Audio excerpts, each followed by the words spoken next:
আজিও আমাক আচৰণ কৰে। গণৰাজ্য দিৱসৰ সভাত এগৰাকী বক্তাই প্ৰস্তাৱ দিছিল কবি সাহিত্যিকসকলক লৈ এটি অনুষ্ঠান কৰাৰ। যোৱাবাৰ স্বাধীনতা দিৱসৰ আগদিনা 14 আগষ্টত আমি দেশপ্ৰেমমূলক গীত নৃত্যৰ এটি অনুষ্ঠান পাতিছিলোঁ। সেয়ে এইবাৰ দেশপ্ৰেমমূলক কবিতাৰ এখন সন্মিলন কৰাৰ সিদ্ধান্ত লোৱা হ'ল।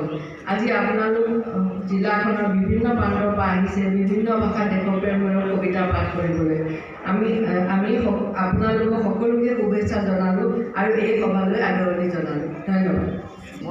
আয়ুক্ত সন্মানীয়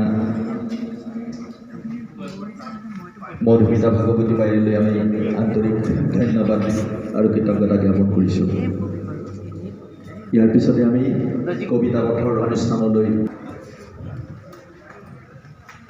সতীৰ্থা স্বৰ্ণালী গগৈক মই আহ্বান জনাইছোঁ।